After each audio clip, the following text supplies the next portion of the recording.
बिस्मिल्लाहिर्रहमानिर्रहीम। अस्सलाम वालेकुम। नाज़िया मलिक आपके साथ, हम साथ हैं तुम्हारे। एक और दिन आपके साथ ताकि आपको आगाही दे सकें, सैलाब के हवाले से आपको अपडेट दे सकें कि कहाँ पर इस वक्त भी मुतासरीन मौजूद हैं और मुतासरा इलाके कौन कौन से हैं। हमारे साथ जो मेहमान मौजूद हैं, पहले मैं उनसे तारुफ़ करवाऊँगी, उनसे हम थोड़ी सी बात करेंगे क्योंकि वो मेडिकल के हवाले से काफ़ी काम कर रहे हैं और मेडिकल इशूज़ अब बढ़ते चले जा रहे हैं, जो बहुत ज़्यादा हमें ज़रूरत है इस पर मज़ीद काम करने की। देखिए, बेसिक नेसेसिटीज़ तो बहुत ज़्यादा ज़रूरत है, जिसमें टेंट्स हैं, खुराक है, साथ में आपके रहने का जो जगह है वो, लेकिन उसके साथ साथ मेडिकल जो है उसकी भी इम्पोर्टेंस उतनी ही ज़्यादा है। तो हम बात करेंगे, हमारे साथ जो आज मेहमान हैं मैं उनका तारुफ़ करवा दूँ। मोहम्मद यूसुफ साहब हैं, एडमिनिस्ट्रेटर हैं ताहिर मेडिकल सेंटर के। अस्सलाम वालेकुम जी। वालेकुम सलाम। बहुत बहुत शुक्रिया आपका शो में तशरीफ़ लाने का। ताहिर मेडिकल सेंटर इस पर काफ़ी काम कर रहा है सैलाब ज़दगान के लिए आपके सेंटर में, बल्कि काफ़ी जो है जो सैलाब से मुतासरा लोग भी हैं, बीमार हैं, उनको भी आपने अकोमोडेट किया हुआ है। तो आप बताइएगा कि इस वक्त कौन कौन से मेडिकल इश्यूज़ आप ये समझ रहे हैं कि बढ़ते चले जा रहे हैं, जिन पर काम करने की बहुत ज़रूरत है। फिर हम आएंगे कि आपने क्या क्या काम किया और मज़ीद आप आगे क्या काम करने वाले हैं। जी अच्छा, सबसे ज़्यादा जो हम लोग केसेस में हाइक देखी हमने, वो सबसे ज़्यादा है डेंगी।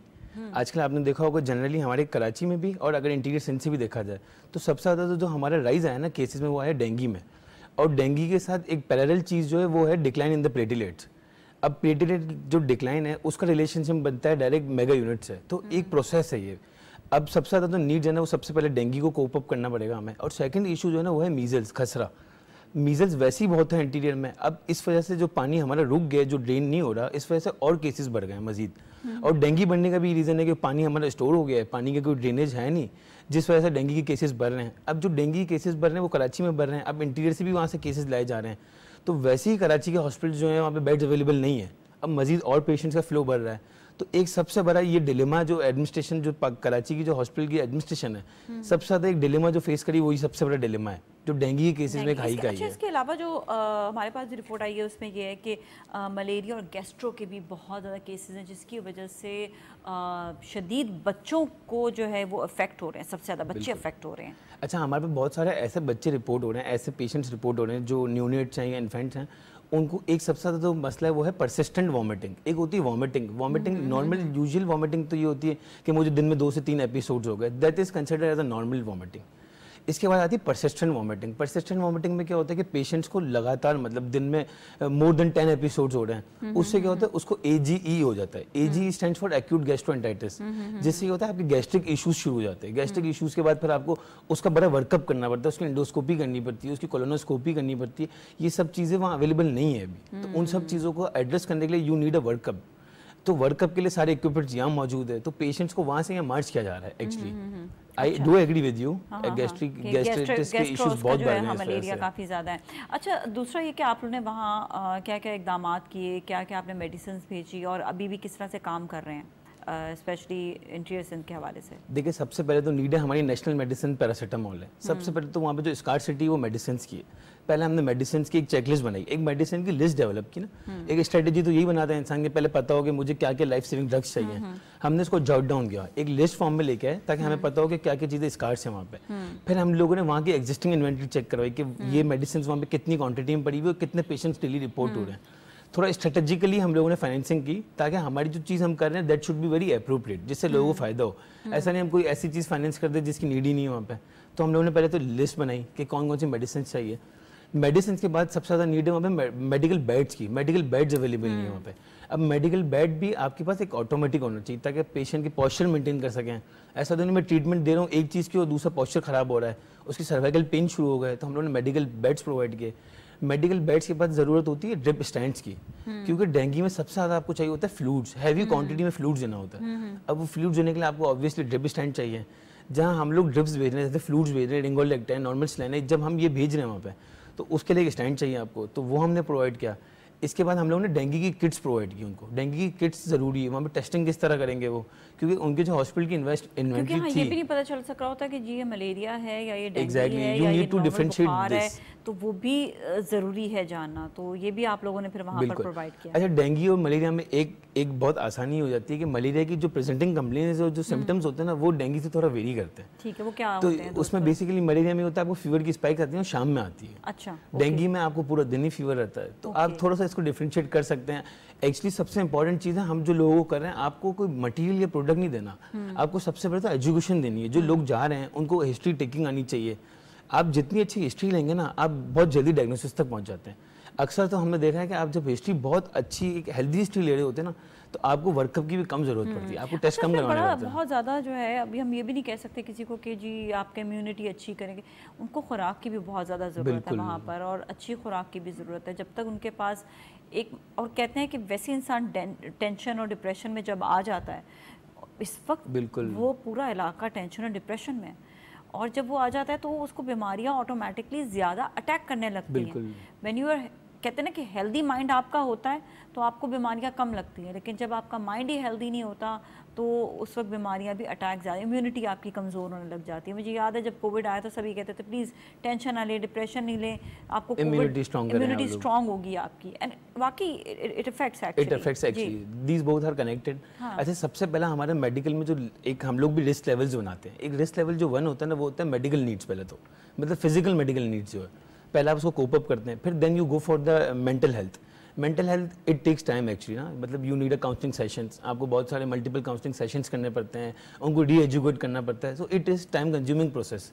अभी मीनवाइल हम जो कर सकते हैं ना, हम कर सकते हैं फिजिकल, इनकी मेडिकल जो हेल्प कर सकते हैं। जब वो एक कंट्रोल हो जाएगी, फिर हम उसको मेंटल की तरफ हम कर सकते हैं। आपका मेन जो वो है काम, वो मेडिकल के हवाले से है, तो एंड आपकी तरफ लोग देख भी रहे होंगे कि काम आप लोगों ने इसी हवाले से ज़्यादा से ज़्यादा करें, क्योंकि बहुत ज़्यादा ज़रूरत है।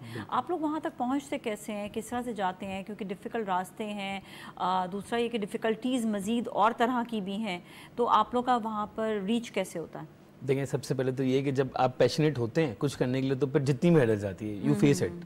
मगर ये है कि हमारी जब टीम गई थी, they faced a lot of difficulties while going there. Logistic issues बहुत थे। सबसे बड़ा मसला था कि रिमोट नहीं कर सकते, कम्यूट नहीं कर सकते थे यहाँ से वहाँ तक।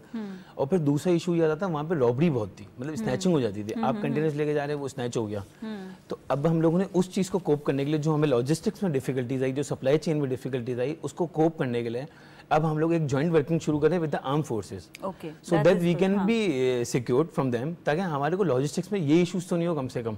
अब हमारी फीमेल डॉक्टर्स जाने में घबराती हैं, मतलब वहाँ पे इतनी प्रेग्नेंट वुमेन्स हैं, मतलब मैं अगर फीमेल डॉक्टर को डिप्यूट करता हूँ तो first of all she ask me for the concern, मतलब आप मुझे क्या सिक्योरिटी देंगे अगर मैं वहाँ जाऊँगी। बल्कि अभी एक जो है केस भी हुआ था, एक बच्चा जो है वो डिलीवर हुआ है अभी रोड साइड पर, डेरा लयार पे और रोड साइड पर। तो बात यह है कि बहुत सारे केसेस ऐसे हो सकते हैं, और हम ये कह रहे होते हैं जितने भी मेडिकल के हवाले से जो लोग हैं वो इस पर ज़्यादा से ज़्यादा ध्यान दें। हर एक को अपने डेजिग्नेशन पर इस वक्त काम करने की ज़रूरत है, तो ये भी एक बड़ा इम्पॉर्टेंट पहलू है जिसे देखना पड़ेगा। तो लेडीज़ डॉक्टर के लिए एक्चुअली वहाँ पर थोड़ा सा सहूलियात भी ज़रा मुश्किल है, लेकिन ये कि जो शहरी इलाके हैं वहाँ पर वो कह रहे हैं कि वहाँ पर आप जा सकते हैं, वहाँ पे होटल्स भी हैं, जगह भी हैं जहाँ पर रिहाइश हो भी सकती है, इतनी डिफ़िकल्टीज़ उधर नहीं है। लेकिन कुछ डॉक्टर्स क्या जाना चाहती हैं या नहीं? Lady doctors they are very enthusiastic to go there, मगर एक्चुअली इशू है कि हमारा डेटा नहीं है। देखिए, डेटा सबसे इंपॉर्टेंट होता है। अगर हमारे पास मैटरनिटी होम से वहाँ का इंटीरियर का डेटा आ जाए कि how many womens are pregnant, और कौन से मंथ्स की प्रेगनेंसी है, कौन से वीक की प्रेगनेंसी है। वो तो लोकल्स जो है ना ज़्यादा वो वहाँ पर जो मौजूद होते हैं, तो वो लोग भी गाइड कर रहे होते हैं कि जी इतनी आवाम इधर है, इतनी आवाम इधर है।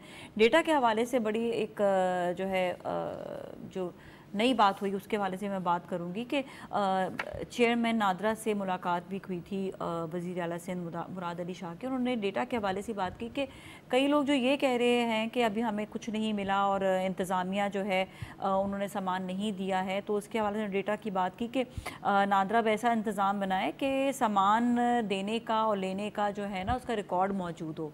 तो ये बहुत अच्छा एक नया स्टेप होगा जो लिया जाएगा, और इस पर चेयरमैन नादरा ने भी कहा है कि वो फुली इस पे जो है ना काम भी करेंगे और साथ भी देंगे। तो डेटाबेस जो है ना होना ज़रूरी भी है, बल्कि अब तो हम यही कहते हैं कि कंप्यूटराइज दौर है। हर चीज़ के इसमें अगर अभी से ही ये होने लग जाएगा तो आगे भी ये काम भी आएगा। बहुत सारे BHUs बने हुए हैं हमारे इंटीरियर में। BHUs stand for basic health units, बहुत सारे बने हुए हैं इंटीरियर में, जहाँ से डेटा आपको एक्चुअली एक्सट्रैक्ट होता है। मगर ये कि अनफॉर्चुनेटली हमारा डेटा जो है ना, ये सब कुछ मैनुअल फॉर्म में है। अगर ये कंप्यूटराइज होता तो कितनी आसान हो जाती इंटीग्रेशन। सब तो वो तो डूब गए पानी में। हाँ, वो अब exactly. अब तो अगर वो कंप्यूटराइज होता तो क्लाउड पे सेव हो रहा होता। हाँ। तो हमारा डेटा आसान हो जाता। अब हाँ, ये चीज़ है कि आप ऑनलाइन उस चीज़ को फौरन से कनेक्ट कर लेते हैं। बड़ा आसान होता है एक्सट्रैक्ट करने में। इतना मॉडर्न दौर हो गया है, ऑनलाइन दौर हो गया है, अब हर चीज़ को जो है ना अब कन्वर्ट करना पड़ेगा। जो ये सिचुएशन आई है, अब इसके बाद में हमें बहुत सी चीज़ों को मॉडर्न करना पड़ेगा। रोड्स मॉडर्न करनी पड़ेंगी सिंध की, बॉल के, और बहुत सारी चीज़ों को बेहतर करना पड़ेगा। कनाल्स और ये सब चीज़ें बात कर रहे होते हैं कि बनने पड़ेंगे, तो ये अब ज़रूरी हो गया है। अब इंफ्रास्ट्रक्चर जो है, इस पर भी कहा यही जा रहा है कि इंफ्रास्ट्रक्चर जो है वो जल्द से जल्द जो है उसकी तामीर के लिए काम होना चाहिए। क्योंकि रोड्स वगैरह बहुत डिफिकल्ट हो गए हैं, वहाँ के रोड्स टूट गए हैं। एक तरफ का रोड है, एक तरफ का नहीं है, रोड कहीं पे बिल्कुल डैमेज हुआ है। तो ये एक इम्पॉर्टेंट एग्जैक्टली यू नीड मतलब infrastructure actually to communicate, to commute. मतलब बहुत सारे ऐसे गायनी के पेशेंट्स हैं, प्री मेच्योर डिलीवरी हो रही है, बच्चे को NICU की ज़रूरत है। अब वो उसको NICU से अगर हम वहाँ से यहाँ मार्च करें तो मतलब इट्स अ लॉन्ग डिस्टेंस। मतलब अगर 24 आवर्स में अगर इसको मार्च कर रहे हैं हम, तो बच्चे की एक्सपायरी के बहुत सारे चांसेस होते हैं इसमें। तो आपको वहाँ ही कोई NICU की अल्टरनेटिव फैसिलिटी देनी पड़ती है। आपको ऐसी बिल्डिंग चाहिए जहाँ पे NICU का ट्रेन स्टाफ आपका बैठा हुआ हो, जहाँ पे बच्चे को एटलीस्ट फर्स्ट एड तो देते हैं आप, फिर आप मार्च कर सकते हैं उसको। बिल्कुल। अच्छा, हमारे साथ आलिया सारिम बर्नी मौजूद हैं, सारिम बर्नी ट्रस्ट से, हम उनसे बात करेंगे। अस्सलाम वालेकुम जी आलिया। वालेकुम अस्सलाम। आलिया, आप अपडेट बताइएगा, क्योंकि सारिम बर्नी जो है वो काफ़ी इंटीरियर में इस वक्त गए हैं और सैलाब ज़दगान के लिए काम कर रहे हैं। कंटिन्यूसली आप लोग काम कर रहे हैं, तो कुछ मुझे अपडेट दें कि इस वक्त सिंध की क्या सूरत हाल है और कौन से एरियाज़ आप समझ रही हैं कि अफेक्टेड अभी भी हैं, जिधर मदद की ज़रूरत है। देखिए, हालात बेहतर नहीं है, लेकिन मदद की मद में जो जगहें दूर दराज की हैं, जो वही कहानी है कि जो रोड के करीब के लोग हैं उनके लिए आसानी है दूर दराज तक, लेकिन पहले से इसलिए बेहतर है कि बहुत सारी NGOs और हमारी पाक आर्मी उन जगहों को इतने टाइम में कवर करने में कामयाब हो गई है जहाँ शुरू में इमदाद नहीं जा रही थी। अच्छा, वहाँ पानी क्योंकि मुकम्मल तौर पर उतरा नहीं है, और अगर रोड्स के ऊपर से भी कहीं कहीं जगह हमें मिली भी है तो रोड्स की हालत बहुत ज्यादा खराब है। ट्रैफिक जैम अब भी वहाँ पर मिल रहा है, और फौरी तौर पे ऐसा नहीं लगता, क्योंकि ये जमींदार लोग हैं, इनको या तो जमींदारी करनी आती है या मवेशी पालने आते हैं, तो वो सूरत हाल अभी वहाँ नहीं है। ऐसा कुछ भी नहीं हुआ, जिसका मतलब ये है कि जो खाने की फराहमी है वो भी करनी पड़ेगी, जो दवाइयों की फराहमी है, साफ पानी की, वो भी करनी पड़ेगी। लेकिन अल्लाह का करम है कि दादू में और दादू के करीब और जगहें हैं, खैरपुर है, उन जगहों पर हमने अपना छपरा सिटी बहुत अच्छी तरह से, अल्लाह का करम है कि वक्त चल रहा है। छपरा सिटी वो है जहाँ सैकड़ों लोग मौजूद हैं, जहाँ हमने वो हैंड पंप के जरिए उनको पानी की सहूलत दे दी है, पीने का पानी वहाँ पर एक तरफ हमने रख दिया है। और वो छपरा सिटी में ऐसे है कि बराबर बराबर में बहुत सारे कमरे बना दिए गए हैं, और वो खुले खुले कमरे हैं। और छपरा सिटी उसको मैं कह रही हूँ जिसमें बांस से कमरे बनाए जाते हैं, रस्सियों से बांधे जाते हैं। अगर बारिश का कोई सूरत हाल है तो ऊपर प्लास्टिक डाली जा सकती है, और अगर बारिश की नहीं है तो आप उसको खोल दें तो वो ठंडे होते हैं। टेंट के मुकाबले में अच्छे इसलिए क्योंकि इसमें हवा आ जा सकती है, और ये होलो होते हैं अंदर से, तो इसकी खुसूसियत है कि हवा जब इनमें से गुजरती है बांस में से तो ठंडी हो जाती है। तो इस सारी सूरत हाल में अभी जो लेटेस्ट अपडेट हमारी है, ये बहुत बेहतर ये एक हमारी चीज है जो पसंद की जा रही है, और ये आइंदा अगर यहाँ से उठा के अपने घरों में ले जाएंगे तो भी ये सहूलत रहेगी। इसमें लोग इमदाद इसलिए भी कर रहे हैं अब ज्यादा आगे बढ़ चढ़ के कि चीज उनको समझ में आ रही है कि यहाँ जाया कुछ भी नहीं होगा। बिल्कुल। अच्छा, आप लोगों ने वैसे भी मैंने देखा है कि बहुत ज़्यादा काम किया भी है। साथ में हमने सारिम बर्नी को भी देखा कि उन्होंने इंटीरियर के बहुत ऐसे इलाकों में भी गए हैं जहाँ पे बोट्स लेकर जा रहे हैं। और अभी मैं बल्कि आपको सबको अपडेट भी दूँ कि पाक फ़ज़ाइया ने भी बहुत काम किया इसमें, जिन्होंने खैमे भी दिए, साथ में फूड पैक्स एंड राशन, इसके अलावा पानी, और जो है परवाज़ों के ज़रिए उन्होंने जो है कई अफराद को रेस्क्यू भी किया। इसी तरह ही पाकिस्तान नेवी ने भी बहुत काम किया रेस्क्यू के हवाले से भी, फूड के हवाले से भी, और साथ साथ पाकिस्तान आर्मी जो है वो कंटिन्यूसली जो है वो काम कर रही है। और आज के जो हमारे मेहमान हैं इनके साथ भी काम किया, और सारिम बर्नी जो ट्रस्ट है उसके साथ भी मतलब आप लोग, मैंने देखा है कि सब मिलकर जो है जो काम कर रहे हैं। स्पेशली फोर्सेस के साथ काम करना जो है वो थोड़ा एक बेहतरी हो जाती है कि एग्जैक्ट जगहों पर जाना जो है वो आसान हो जाता है। और सारिम बर्नी को तो हमने देखा कि वो स्पेशली बोट लेकर भी गए और बोट पे जो है वो कई ऐसे इलाकों में गए जहाँ पर जाना बहुत मुश्किल था। बिल्कुल नाजिया, ऐसे ही है। और पहले हमारे पास बोट्स नहीं थी तो हमें बहुत मुश्किल थी। 7-7 हजार रुपया हमने भी किराया भरा है, क्योंकि जो वहां पे मकामी बोट्स थी वो हमसे भी बहुत ज्यादा पैसे चार्ज कर रहे थे। लेकिन अल्लाह का करम है, अब सारिम बनी ट्रस्ट की अपनी बोट्स हैं। हम उनसे उन जगहों पे जहां अभी भी पानी है, क्योंकि देखिए जब आप वहां का तस्वुर कीजिएगा तो तस्वुर ये कीजिएगा कि वहाँ जजीरे हैं, यानी जगह जगह जो जमीन उठी हुई, जरा ऊपर जमीन है जो एलिवेटेड है, वहाँ लोग मौजूद हैं। तो हमने अपना एक स्टेशन बनाया हुआ है जो बड़ी जगह है, वहाँ पे छपरा सिटी लगाया है। जो लोग अपनी जगहों को छोड़ना नहीं चाहते, जो लोग अपनी उन्हीं जगहों पे, उन्हीं ऊंची जगहों पे बैठे हैं, तो फिर हम अपने मेन जगह से राशन को अपनी सारिम बनी ट्रस्ट की बोट में डालते हैं और अपने अमले के साथ। और अल्लाह का करम है कि मेरा जवान बेटा भी उनके साथ है, तो जवान खून का शामिल होना भी बहुत जरूरी है कि जैसे सारिम साहब के साथ है। तो जो लोग वहाँ काम कर रहे हैं, प्लीज इन यंग बच्चों को भी वहाँ लेकर जाएं। ज्यादा एनर्जेटिक है, ये हमारी एज से ज्यादा अच्छा फिजिकल वर्क करते हैं। तो वहां पे जब ये बोट के थ्रू सारा लेकर जाते हैं सामान उन जगहों पे जो जरा सी ऊंची है, फिर वहां पर ये सामान बांटते हैं, फिर दोबारा वापस आते हैं और सामान भरते हैं। तो दूसरे किसी जजीरा नहीं है, लेकिन समझाने के लिए कह रही हूँ। फिर टीले से बने हुए होते, थोड़े बड़े से टीले से होते, तो वहां पर लोगों ने क़याम एक्चुअली वहां पर कर लिया है। सब लोग यही बता रहे थे हम थोड़ी सी ऊंची किसी जगह पर चले गए हैं। जी। अच्छा ये है कि जब ये सारे काम हम कर लेते हैं, उसके बाद हमारी बोट जब फ्री हो जाती है तो हम लोगों को फ्री ऑफ कॉस्ट उनको इधर से उधर, जैसे वो लोग हैं उन्होंने किसी जगह जाना है या कोई बीमार है या उनकी अपनी कोई जरूरत है या उन्हें लगता है कि उन्हें अब छपरा सिटी की तरफ आना चाहिए, कोई भी उनकी नीड है, तो सारिम बनी फ्री ऑफ कॉस्ट वो टैक्सी उनके इस्तेमाल में भी दे देते हैं। I have a question actually, इतने पानी में ये रास्तों का पता कैसे चलता है कि इस जगह पर जाना है या इस जगह से वापसी है? वहाँ के क्या लोकल्स कुछ काम इसमें कर रहे होते हैं, साथ आप लोग के होते हैं? क्योंकि जगहों का बताना बड़ा मुश्किल है, पानी में तो आपको रोड या कोई चीज़ तो नज़र नहीं आ रही ना। नाजिया, हम जब भी काम करते हैं, देखिए हम हो या कोई भी इदारा हो, जब वो उसको हम जैसे 30 साल से ज्यादा हमें हो गए, इस पर और इदारे भी हैं, तो वहाँ के जो मकामी लोग हैं, एक तो चेहरा शनासाई जो होती है, ये सारे काम होते हैं एतबार पे।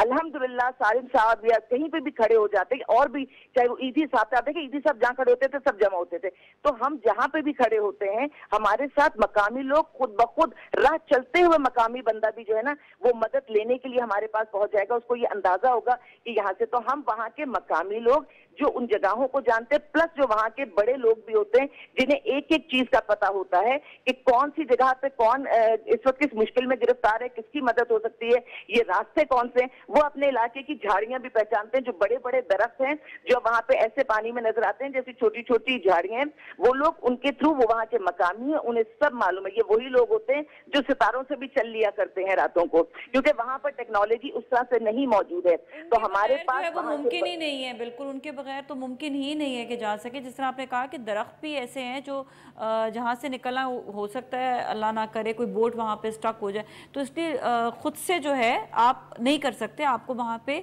लोगों की मदद तो लेनी पड़ेगी ना। नहीं नाजी, अच्छा है ना, देखिए उनकी मदद लेने से उनका कॉन्फिडेंस भी बढ़ता है। हम जिसके इलाके में जाएं, अगर वो लोग हमारे साथ मिलते हैं तो उनका कॉन्फिडेंस बढ़ता है, उनकी रहनुमाई से हमारा काम करना आसान होता है। हर इलाके, हर जगह का अपना एक मिजाज होता है, वो मिजाज हमसे ज्यादा वो जानते हैं। और जब बीच में एक एतबार वाला एलिमेंट हो जाए ना, हमें उन पर और उन्हें हम पर, काम करना बहुत आसान हो जाता है। लेकिन चोरों से बचना चाहिए, नेगेटिव लोगों से बचना चाहिए, वो लोग जो गुमराह करें उनसे बचना चाहिए। हमारे पास तो लिस्टें भी इतनी, अब तो माशाल्लाह इसमें अच्छे अंदाज में सारिम बनी ट्रस्ट इतने ऑर्गेनाइज वे में काम कर रहे हैं। शुरू से ऑर्गेनाइज था, लेकिन अब क्योंकि हमारे पास वो छापरा सिटी हो गई, लिस्टें आ गई, सारी चीजें आ गई, तो चाहे बलोचिस्तान का इलाका है, चाहे सिंध का इलाका है, हमें पता है कि पीछे से कितनी इमदाद हमें देनी होगी, कितना राशन किसके पास पहुंचाना होगा, कहाँ कौन सा बीमार मौजूद है, क्योंकि वो लिस्टें भी अब बन चुकी ना, तो अब हमें पता है कि कहाँ पर कौन मौजूद है, किसको क्या चाहिए। तो काम करना पहले के मुकाबले में थोड़ा गनीमत, थोड़ा किसी हद तक आसान हो गया। जी जी। अच्छा आलिया जी, एक चीज़ और, आप लोगों ने कहा था कि पीने के पानी के लिए कुछ फिल्टर्स वगैरह का भी इंतजाम होगा, उसके लिए क्या अभी अपडेट्स हैं आपके पास? देखिए फिल्टर का तो सिलसिला ये है कि गोली के थ्रू भी, वो आपको पता है मेडिसिन, वो चीजें होती है गोलियां, उसके थ्रू भी हम पानी को साफ कर लेते हैं, प्योरीफाई कर लेते हैं।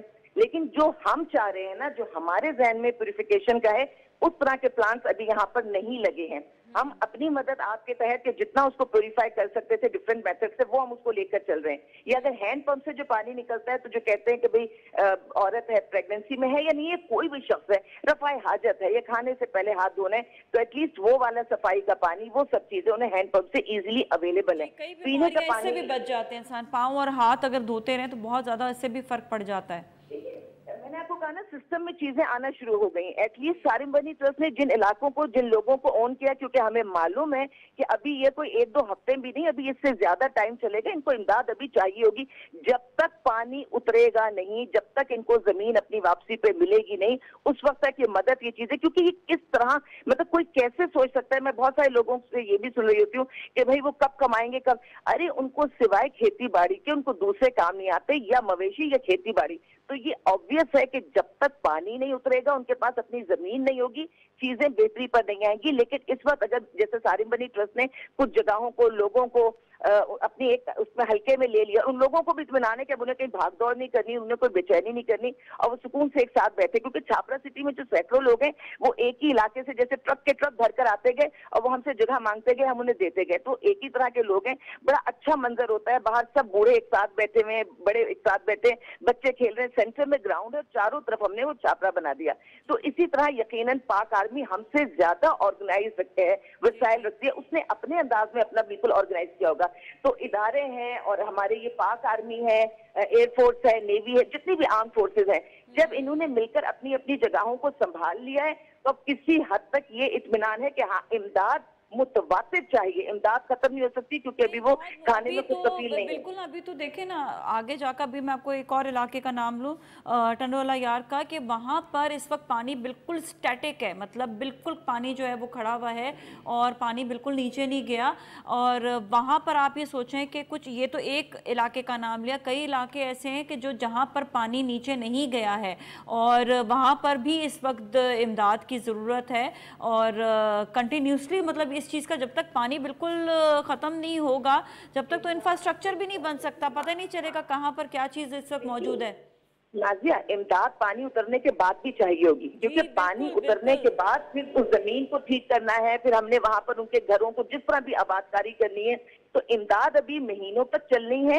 लेकिन ये मैं कह रही हूँ कि क्योंकि अभी ये ज़ैली कोहिस्तान के जो इलाके थे, उसके हवाले से भी अभी मैं देख रही थी कि डीसी साहब ने वहां पर जिस तरह से ऑर्गेनाइज की हैं चीजें और सब कुछ हो रहा है, तो मुझे एक चीज का ये जरूर इत्मीनान हुआ कि मुख्तलिफ इलाकों में जहाँ पहले इमदाद नहीं पहुंच रही थी, जैसे जैसे टाइम गुजरा है, लोगों ने, पूरी दुनिया ने, मुखैर इदारों ने, सब ने मिलकर काम किए, तो कोई कहीं चला गया, कोई कहीं चला गया। इस तरह अल्लाह का करम एहसान है कि हर जगह पे इन्होंने, हम लोगों ने, सब ने, पाकिस्तानियों ने और बाहर मुल्क के में जो रहने वाले रेमिटेंस भेज के चीजें भेजी हैं। लेकिन ये जरूर याद रखिएगा कि चीजें काफी नहीं है, ये चलेंगी, अभी महीनों तक ये सिलसिला चलेगा। देखिए, करोड़ों के करीब लोग हैं, 3 करोड़ से ऊपर लोग हैं, तो ये बहुत, अभी भी हमें लग रहा है कि चीजें कम हैं जहाँ पर। नाज़िया, मैं कहूँगी पूरी पाकिस्तान की आबादी का नाम लीजिएगा, क्योंकि जब आप सैलाब की बात करती हैं तो एक चीज जहन में हर शख्स रखे कि सिर्फ जो बराह रास्त जिसके घर में पानी आया है, सिर्फ वही मुतासर नहीं है, वो लोग भी मुतासर हैं जिनकी वजह से वहाँ फसलें और चीजें खत्म हो गई हैं। और सिर्फ कराची में अगर मैं अपनी बात करूँ तो मैंने एक फैमिली को, सैलाब जदगान की एक फैमिली को अपने घर में भी रख लिया है। और बाकी भी जो लोग हैं, मैं उनसे ये जरूर कहूंगी कि मदद कीजिए, लेकिन खुदारा शरपसंद अनासर भी बहुत है मदद करने में। जैसे मैंने घर के हवाले से बात की, क्योंकि जाहिर है हमारे वहाँ पे बहुत सारे हम चीजों को देखते हैं, चीजों को देख के और फिर स्कूटनी वगैरह करके ऐसी चीज की है। तो अगर कोई शख्स अपनी मदद, इससे ज्यादा भी इन लोगों की मदद करना चाहता है, और जैसे बहुत सारे लोग हैं कराची में रहते हैं लेकिन उनके सिंध में अपने आबाई गाँव भी हैं, आबाई लोग भी हैं, रिश्तेदार हैं, खानदान वाले हैं, अगर आप इस तरह की भी कोई मदद करना चाहते हैं तो आप करें। लेकिन प्लीज इनको वहां से बुलाकर कराची में सड़कों पर आबाद नहीं कीजिए, इन्हें बगैर अटेंड किए अनअटेंडेड कराची नहीं बुलाइए, क्योंकि रहमान शैतान सब है। तो रहमान ही होता है, लेकिन शैतान जिस तरह से क्राइम रेट बढ़ने का खतरा है, तो मदद जिस हद तक आप करना चाहते हैं, जिस तरह करना चाहते हैं आप करें, लेकिन प्लीज आंखें खोल कर कीजिएगा मदद, कि उसी शख्स की मदद होनी चाहिए जो सफेदपोश है, या अगर वो मांगने की हद तक भी है तो जगह का इंतजाम होना चाहिए। आलिया, आप कह रही है कि प्रॉपर जगह का इंतजाम होना चाहिए, प्रॉपर जगह का इंतजाम होना चाहिए, और क्राइम को नहीं बढ़ने दीजिएगा। देखिए पूरे कराची में अभी तक में इतने प्रोग्राम्स में हमें बात करनी पड़ी है कि कराची का क्राइम रेट बहुत बढ़ गया है। तो क्राइम रेट बढ़ता ही तब है जब हमदर्दी उस तरह की जाए जिसमें बेवकूफ़ी शामिल हो। इस पे बहुत ज़्यादा नोटिस करने की ज़रूरत है। बहुत बहुत शुक्रिया आलिया जी आपका, थैंक यू सो मच कि आपने हमारे शो के लिए टाइम निकाला और आपने हमसे बात की। आप बहुत इस वक्त काम कर रहे हैं सैलाब के मुतासरीन लोगों के लिए। अच्छा यूसुफ, एक दो पॉइंट्स जो मेरे जहन में इस वक्त आए थे, एक तो ये कि सांप का काटना वहाँ पे बहुत है। जब हम टीलों की बात कर रहे थे ना, तो टीलों पे जब ज़ाहिर है सांप को भी जगह चाहिए होती है, तो वो क्या करते हैं कि वो उसी जगह पर आ जाते हैं जहाँ पर उनको खुश्की नज़र आती है, और वहाँ पर काफ़ी जो है ना सांप के काटने के लिए क्या इकदाम है कि उससे बचा जा सके। दूसरा ये कि एक और पॉइंट है कि जानवरों के लिए भी बड़ा ज़रूरी है इस वक्त कि उनके लिए भी वेट डॉक्टर्स हों। दूसरा उनके लिए फूड का भी, क्योंकि जो ऐसे जानवर हैं जिस तरह डॉग्स वगैरह हो जाते हैं, अब उनको प्रॉपर उनको भी खाना देना है, कहीं ऐसा ना हो कि वो भी जो है वो बाइट करने पर आ जाएं। ये भी एक पॉइंट है जो हमें बहुत ज़्यादा सीरियसली नोट करने की ज़रूरत है। अभी ये सामने नहीं आया, लेकिन इन फ्यूचर जो है हमें उससे पहले ही ये प्रोजेक्शंस हैं। हाँ बिल्कुल, ये मतलब कुछ ऐसे मामलात होते हैं जिससे हमें सोचना पड़ेगा। और जो यंगस्टर्स की अभी आलिया भी बात कर रही थी, आप भी यंग हैं, आपके साथ भी यंगस्टर्स काम कर रहे हैं, जो भी जाए सिंध में जहाँ पे सैलाब के जो इलाके हैं वहाँ पर इक्विप्ड होकर जाएं। बिल्कुल प्रॉपर शूज़ हों, प्रॉपर उनके पास चीज़ें। और एक और रिपोर्ट में मैं देख रही थी कि सबसे ज़्यादा जो इस वक्त मच्छरों से जो बचाने के लिए जो बेहतरीन है वो है नेट्स एग्जैक्टली करें, क्योंकि रात में मच्छर ज़्यादा थे, दिन में नहीं होते हैं। तो और फुल स्लीव्स होनी चाहिए अगर वहाँ जा रहे हैं, वहाँ पर कैप आप होनी चाहिए, कपड़े भी भिजवाएं कुछ भी, तो वो फुल स्लीव्स हों और ख़ुद भी फुल स्लीव्स पहन कर जाएं। और मैं तो कहूँगी कराची और लाहौर, इस्लामाबाद जहाँ पर इस वक्त डेंगू ज़्यादा, वहाँ पर भी लोग इस बात का ख्याल रखें कि गर्मी की वजह से आप लोग हाफ स्लीव्स पहन कर निकल जाते हैं, प्लीज़ ट्राई कि आप लोग फुल स्लीव्स पहन कर जाएँ, अपने आप को कवर रखें। एग्जैक्टली जी। अच्छा, ऐसे आप जो बोल रही थी कि हमारे पास वेट डॉक्टर्स का भी होना चाहिए था, मुझे ऐसा लगता है कि हमारे पास जो डॉक्टर्स का पैनल बनेगा it should be very diversified. उसमें हमारे पास हर फैकल्टी के एक हम लोग पार्ट लेवल होना चाहिए कि हर फैकल्टी के इतने डॉक्टर्स होने चाहिए उसमें। अगर हम जनरल फिजिशियंस को लेके जा रहे हैं या जनरल सर्जन्स को लेके जा रहे हैं, whether we are taking the gynaecologist, तो हमारे वेट डॉक्टर्स की भी एक फैकल्टी मौजूद होनी चाहिए। आपकी प्रोजेक्शन में बिल्कुल एग्री करता हूँ, मतलब आपके एक मैक्रो पर्सपेक्टिव है, ये आगे जाके ये इशूज़ आना शुरू हो जाएंगे। हमारे पास बहुत सारे एंटी रेबीज़ के पेशेंट आना शुरू हो जाएंगे। आपको पता है वैसे ही हमारे पास जो डॉग बाइट की जो हमारी वैक्सीन होती है जिसको एंटी रेबीज़ बोलते हैं, वो वैसी बड़ी स्कार्स है, मतलब हमारे पास शहर में नहीं मिलती, तो अगर शहर में नहीं है तो हम वहाँ पे कैसे डिलीवर करेंगे? तो इसको कोप भी कर सकते हैं, मतलब आप इसके ट्रीटमेंट पे बात नहीं कर सकते, आप इसकी प्रिकॉशंस पे बात कर सकते हैं, किस तरीके से कंट्रोल किया जा सकता है। तो I do agree with you, हम आपने बड़ा अच्छा पॉइंट एक हाईलाइट किया, मतलब मेरे ध्यान में नहीं था, it was not in my mind. तो हम लोग जब डाइवर्सिफाइड जब पैनल क्रिएट करेंगे तो we will keep the vet doctors in that panel also, and animal food as well, exactly बहुत ज़्यादा ज़रूरी है ये भी इस वक्त वहाँ के लिए। और दूसरी चीज़ जो ज़ख़ीरा अंदोज़ी कर रहे होते हैं अद्वियात की, उनके लिए भी बड़ा सख्त जो है वो एक्शन लेना चाहिए। दूसरा ये चीज़ कि एक आइडिया और था, जिस तरह आइडियाज़ बहुत सारे होते हैं कि मेडिसिन अगर पैरासिटामोल जो है मार्केट से जो है अगर कोई ज़ख़ीरा अंदोज़ी कर रहा है तो आई थिंक कंपनीज़ को इस वक्त जो है ना थोड़ा सा स्टेप अहेड करना पड़ेगा। एक मशवरा है अगर वो ये कर सकें तो कि वो अपनी पैकेजिंग चेंज कर दें। जैसे वो इस टाइम पे पैकेजिंग चेंज करेंगे तो ज़ख़ीरा अंदोज़ी करने वाले जो हैं वो फ़ौरन से उनको मेडिसिन जो है वो वापस जो है निकालनी पड़ेगी। बड़ी कंपनीज़ होती हैं वो जो है वो तो जितना ज़्यादा उनकी प्रोडक्शन होती है उतना उनका अच्छा, तो उनके लिए I don't think so it will be difficult but not that difficult. तो अगर ये चीज़ कर लें और तो मेरे ख्याल में I think this will be like एक नया एक इक़दाम हो जाएगा। इसी तरह ही जो जिस तरह कोई कंपनीज़ ऐसे होती हैं जो अच्छी मैन्युफैक्चर जो बना रही हैं, चावल है, आटा है, तो वो भी अपने पैकेजिंग्स जो है ना वो नई पैकेजिंग के साथ इस डेट के साथ जो है वो लेकर आएँ, ताकि जो ज़ख़ीरा अंदोज़ी हो चुकी है उसको जो है वो उनको निकालना पड़े। फिर अच्छा, एक बड़ी पॉजिटिव चीज़ हुई है जो मैं आपसे शेयर करना चाहूँगा। ऐसी बहुत सारी फार्मेसीज हैं, आपने भी देखा होगा डेंगू के पेशेंट्स को रीप्लेट चाहिए होती है, एक सिरप है जो एक अल्टरनेटिव हर्बल पपाया होता है तो उसकी बहुत नीड होती है डेंगू पेशेंट्स को। आपको पता है जिस चीज़ की डिमांड बढ़ती है ना हमारे यहाँ पे सप्लाई कम हो जाती है। सप्लाई नहीं, एक्चुअली आप लोग होर्डिंग शुरू कर देते हैं, हम लोग ना यहाँ पे ज़ख़ीरा अंदोज़ी शुरू कर देते हैं। तो डीप्लेट के लिए कुछ फार्मेसीज ने बड़ा अच्छा एक सिस्टम बनाया है। वो ये सिस्टम बनाया है, वो डीप्लेट सिर्फ उसको देते हैं जिनके पास डेंगू पॉजिटिव रिपोर्ट होती है। तो आपका क्या एक चेक शुरू कर दिया ना आपने, वरना क्या होता है होर्डिंग शुरू हो जाती है। अब जैसे डीप्लेट का बड़ा ट्रेंडिंग है आजकल, मतलब पैराडोल से ज़्यादा वो यूज़ होती है वैसे, मैंने जो पेशेंट्स का ट्रेंड देखा है। तो उन फार्मेसीज वालों ने जो अपनी स्ट्रेटजी को ऑप्ट किया है, मैं सजेस्ट करूंगा कि हम सबको ही ऑप्ट करना चाहिए। ऐसे बहुत सारे ऐसी रेस्टोरेंट्स हैं जो पपाया जूस दे रहे हैं सिर्फ डेंगू पॉजिटिव रिपोर्ट पे, and they are giving complimentary juices. मतलब ये बड़ी अच्छी CSR एक्टिविटी है। पपीता होते हैं, कच्चे पपीते के पत्ते होते हैं, क्या होते हैं? एक्चुअली उसको जूस होता है, उसको ग्राइंड करके जो बनाते हैं पत्तों का जूस होता है जी। और उसमें ये होता है कि आप है ना सिर्फ प्योर पपाया नहीं पी सकती, मतलब आपको वॉमिटिंग शुरू हो जाएगी, नोजिया शुरू हो जाएगा, बहुत बिटर होता है वो एक्चुअली। तो उसको ये इन्होंने क्या करा है, हर्बल कुछ इसमें है ना, इसमें मिक्सचर्स भी किए हैं, कुछ ब्लेंड भी किया है ताकि वो ईडेबल हो, मतलब आप इजीली इसको यूज कर सके। But that is very efficient and very effective. मैं पर्सनली डेंगू का विक्टिम था, मैंने खुद यूज किया, मतलब 3 दिन में इट वाज वेरी इफेक्टिव, बहुत इफेक्टिव। ठीक है जैसे। अच्छा, हमारे साथ शिराज धायरी हमारे साथ मौजूद हैं और ये PTV के नुमाइंदे हैं, इनसे हम बात करेंगे। जी अस्सलाम वालेकुम। जी अच्छा, आप शिराज इस वक्त कहाँ मौजूद हैं और मुझे आप अपडेट दीजिएगा कि इस वक्त सिचुएशन जो है वो सिंध की क्या है?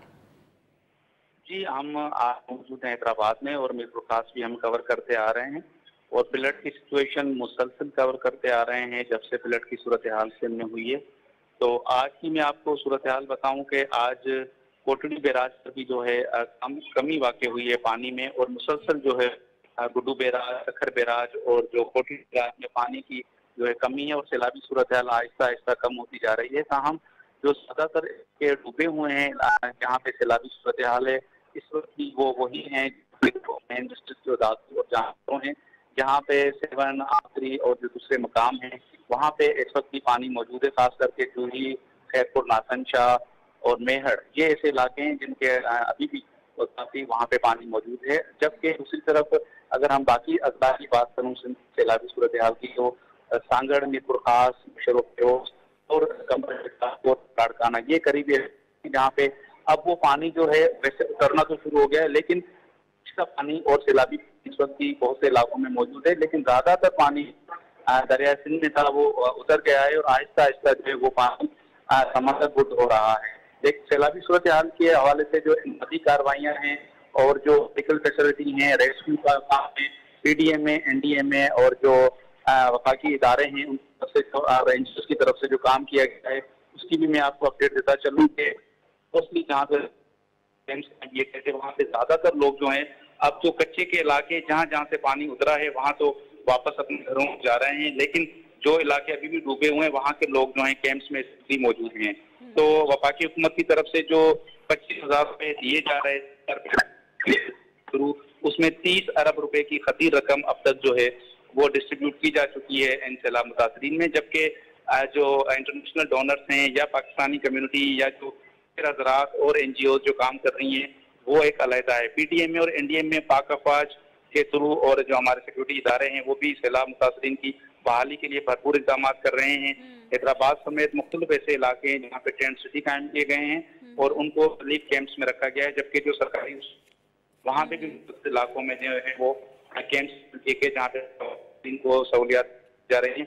ताहम ये सहूलियात काफ़ी क्योंकि ज़्यादा लोग हैं उनकी जो फसलें तबाह जिनके गए हैं, जो कृषि जो हैं मर गए हैं, तो वो बड़ा नुकसान लाखों करोड़ों का नुकसान हुआ है। अगर हम छोटा सा मिसाल लें तो हमारी 2-4 फैमिलीज जो उनसे बात हुई तो उनके पास किसके 4 जानवर, किसके 8 जानवर जो हैं वो इस पानी में बह गए, तो कीमत जो थी वो 10 लाख से ज्यादा थी।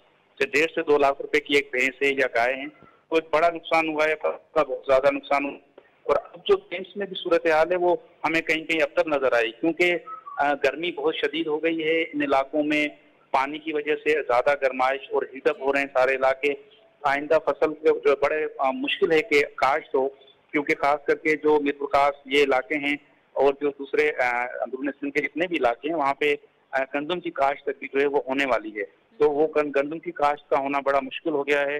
फूड क्राइसिस भी आहिस्ता आहिस्ता इन इलाकों में बढ़ रहा है, क्योंकि राशन के बैग्स तो तकसीम किए जा रहे हैं, लेकिन क्योंकि वबाई अमराज जो हैं वो टेंट्स में, इन कैंप्स में और जो खेमा बस्तियाँ हैं वहाँ पे मजीद बढ़ रहे हैं। तो अब कोशिश मजीद इस अमल को तेज करने की जरूरत है कि ज़्यादा से ज़्यादा मोबाइल यूनिट्स जो हैं वो कायम किए जाएँ और इमदाद को बढ़ाया जाए और इमदाद तक जो लोग जहाँ हैं उन रसाई ज़्यादा मुमकिन की जाए। जी ओके जी, मैं आगे मज़ीद ये जानना चाहूँगी कि जो फसल की बात हो रही है, आगे जो फसल कई जगहों पर तो ऐसा है कि बिल्कुल कीचड़ हो चुका होगा और वहाँ पर ज़मीनें जो हैं वो इस वक्त काश्त करने के काबिल नहीं होंगी, लेकिन क्या ऐसा हो सकता है कि अगर जिस जगह पर अगर ये काश्त ना हो सके तो वो डिफरेंट तरीके से कोई और काश्त उस जगह पर हो सकती है, या सिर्फ मतलब बिल्कुल ही ज़मीन इस वक्त कोई काबिल नहीं रही है? क्या ऐसा मुमकिन होता है या नहीं? जी बिल्कुल, मैं मुसलसल हम चीज़ को कवर भी कर रहे हैं और खास करके एग्रीकल्चर क्रॉप को भी हम देख रहे हैं। अब भी मसला वहाँ होता है जहाँ पानी ज़्यादा जमा ना हो, जहाँ पानी सूख गया है वहाँ पे चांस हैं, लेकिन वो चांस 25% ज़्यादा नहीं है। 70 to 75% जो ज़मीन है वहाँ पे कहीं 3 फुट कहीं 4 फुट पानी इस वक्त भी मौजूद है। तो जहाँ पानी सूख जाता है अगले महीने या 15-20 दिन के अंदर, तो वहाँ तो काश्त हो सकती है कि गंदम काश्त हो जाए, गंदम के साथ जो दूसरी फसलें इसी सीजन में होती हैं वो भी काश्त हो जाएंगी, खास करके सब्जियां भी। लेकिन जहाँ पे पानी सूखा नहीं है वहाँ पे बड़े इश्यूज हैं और वो ऐसे बहुत कम इलाके हैं, तकरीबन 20-25% ऐसा इलाका है जहाँ वो काश्त आ सकता है, खुसूसन मीरपुर खास डिवीजन में या थरपारकर डिवीजन में, जो थरपारकर के जितने इलाके हैं या जो ऊपर वाले इलाके थे खास करके दादू जामशोरों के, जहाँ पे पानी नीचे उतर गया है। और घोटकी से लेके अगर कोटड़ी कराज तक जामशोरों या मदीन तक आए तो कच्चे के इलाके भी काफी जो है वहाँ से पानी नीचे उतर गया है। दरिया सिंध की जो चौड़ाई है बहुत ज्यादा है और कच्चे में भी बड़ी जो है जमीन हमारी एग्रीकल्चर है वो काश्त की जाती है। तो जब 5 से 7 लाख या 10 लाख क्यूसेक पानी आता है तो वो सारा डूब जाता है कच्चा। लेकिन इस वक्त कच्चे में 1.5 लाख पानी मौजूद है। इट मीन्स के जो 60 to 50% जो कच्चे का इलाका है उसमें भी काश्त पॉसिबल है, तो वहाँ काश्त हो सकती है। लेकिन जो जहाँ बरसाती पानी जमा हो गया है, खास करके ये जो मैंने आपको शहर बताया, दादू, सांगड़, नवाबशाह, नशर फिरोज, खैरपुर, नासन शाह, मेहड़, कंबर, शहदादपुर, लड़काना, जगपात की तरफ चले जाएं, शिकारपुर चले जाएं, इन इलाकों में जहाँ पानी जमा हो गया है वहाँ पे काश्त काफी मुश्किल है। और ये उम्मीद इस पे लगाई जा रही है कि जितनी ज्यादा गर्मी हो रही है तो इससे ही पानी रहेगा तो फिर वो काश्त के काबिल होंगे। ठीक है, मेरे एक दो और सवाल हैं। ये बताइएगा कि जो इस वक्त सामान आ रहा है और बाहर से भी आ रहा है इमदादी सामान, तो ये बताइएगा उसकी तकसीम का क्या सिलसिला है? जी बिल्कुल, इस वक्त जो पहला तखमीना लगाया गया था वहाँ पे अब हमने देखा कि ज्यादातर जो टेंट्स हैं वो टेंट्स की बड़ी तादाद हमें नजर आई और राशन की भी।